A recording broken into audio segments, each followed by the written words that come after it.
مصر کے والی مقرر ہوئے یعنی گورنر مقرر ہوئے تو سربراوردہ قبطیوں کے ایک وفد نے ان کے پاس آیا اور کہا کہ ہماری زندگی کا دار و مدار اس دریائے نیل کے پانی پر ہے، اس میں از خود روانی نہیں ہوتی، اس لیے سال میں ایک بار ہم ایک دوشیزہ کا انتخاب کرتے ہیں اور اس کے والدین کو رضامند کر کے اسے دریا کی بھینٹ چڑھا دیتے ہیں اور وہ پھر بہتر انداز سے دریائے نیل بہنے لگتا ہے۔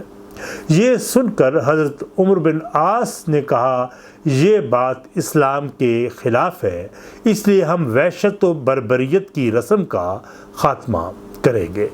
تو حضرت عمر بن عاص نے یہ ماجرا حضرت عمر کو لکھ کر بھیجا، جس کے جواب میں حضرت عمر رضی اللہ عنہ نے کہا، انہیں خط لکھا اور اس کے ساتھ ایک پرزہ منسلک کیا اور کہا اس پرزے کو دریائے نیل میں اب ڈال دینا۔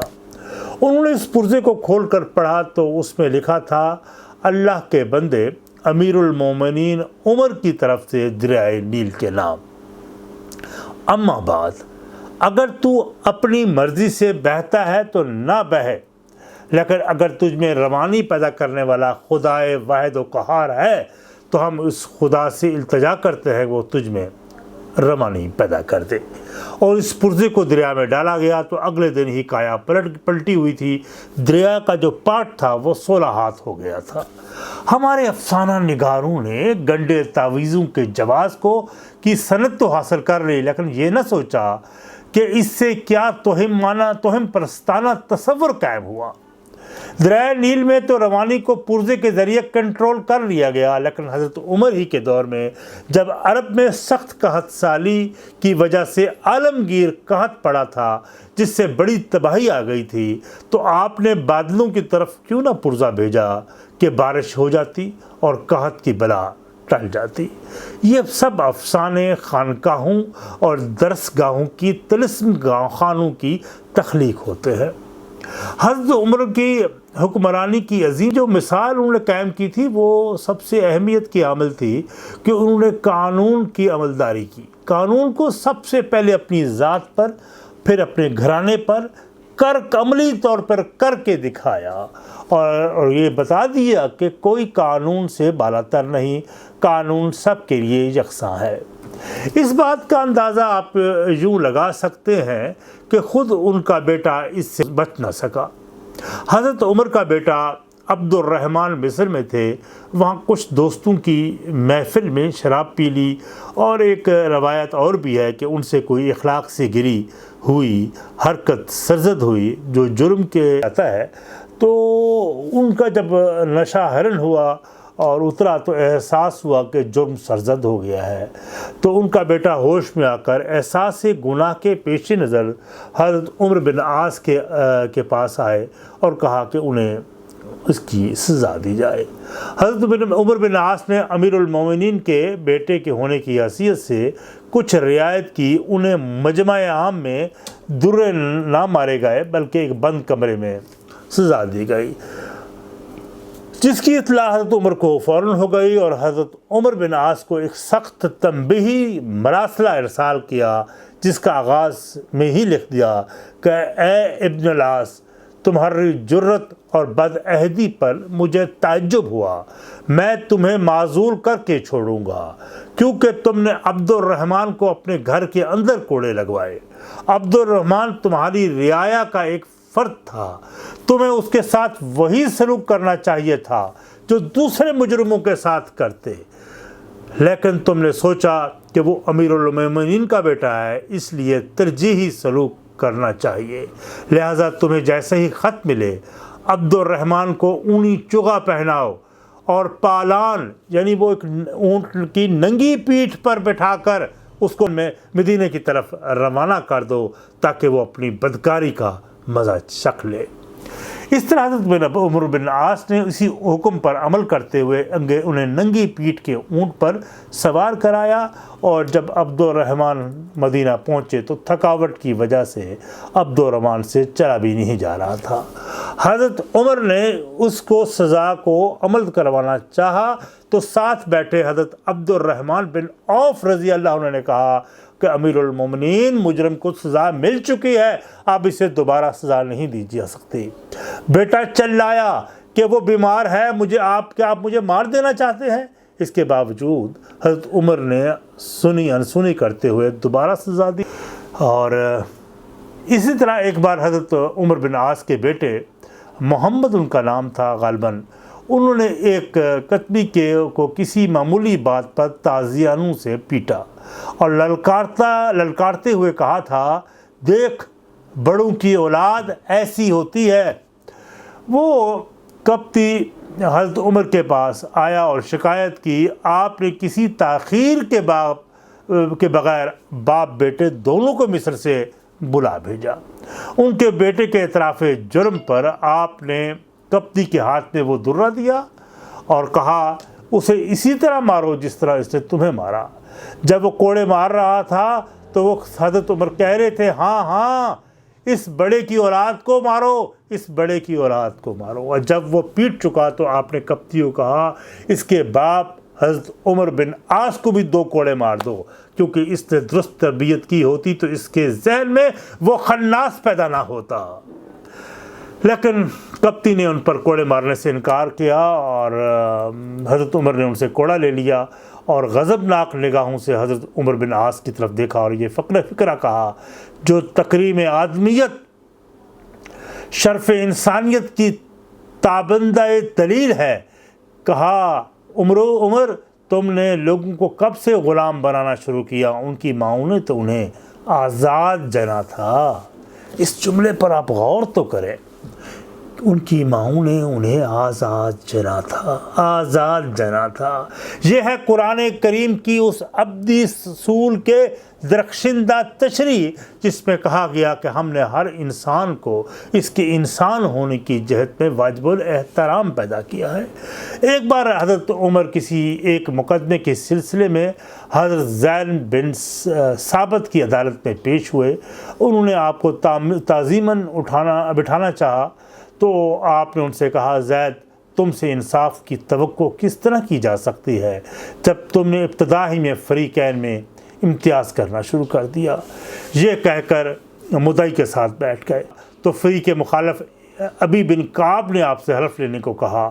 اس پر زید نے مدعی سے کہا گیا کہ امیر المومنین سے قسم نہیں لینی چاہیے۔ اس پر حضرت عمر سخت ناراضگی ہوئی اور کہا، زید تم منصب قضا کے اہل نہیں، جو کسی فریق کی حیثیت کا خیال کر کے تم کیا انصاف کرو گے پھر؟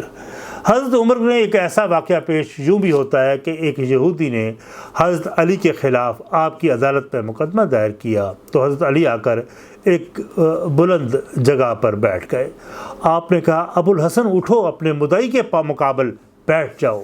حضرت علی اٹھے اور مدعی کے قریب جا کر بیٹھ گئے، لیکن حضرت علی کے چہرے پر ناگواری کے اثرات تھے۔ مقدمہ ختم ہو گیا تو حضرت عمر نے حضرت علی سے کہا، فریق مخالف کے برابر بیٹھنا شاید آپ کو ناگوار گزرا ہے۔ قربان جائیں اس تربیت پر جو حضور صلی اللہ علیہ وسلم نے ان ہستیوں کی۔ تو حضرت علی نے کیا جواب دیا پتہ ہے آپ کو معلوم ہے؟ تو حضرت نے کہا کہ عمر مجھے قطعاً کوئی ناگوار نہیں گزرا، لیکن تم نے میرا نام لینے کی بجائے مجھے میری کنیت ابو الحسن سے پکارا اور فری کے مقابل کو اس کے نام سے، اس سے تم نے جو عدم مساوات کا ثبوت دیا، یہ بات مجھے ناگوار گزری ہے۔ سمجھیے، یہ وہ مدینہ کی ریاست تھی کہ اس قانون کو اپنی ذات پر عمل درآمد کرا کر دکھا دیا، اپنے گھرانے پر عمل درآمد کیا، اپنے ان محبت کرنے والے پیاروں، دوستوں، ان صحابہ کرام پر عمل درآمد کرا کے دکھایا۔ تو بہرحال آج کا ولاگ ختم ہوا۔ اس کے بعد ہم اگلے ولاگ پہ ہم گفتگو کریں گے۔ جڑے رہیے، اپنی آراء سے ضرور نوازیے۔ اس کے بعد 2-3 ایک ساتھ اور ہوں گی، اس کے اوپر ہم اس کا اختتام کریں گے۔ جڑے رہیے، بہت شکریہ، والسلام۔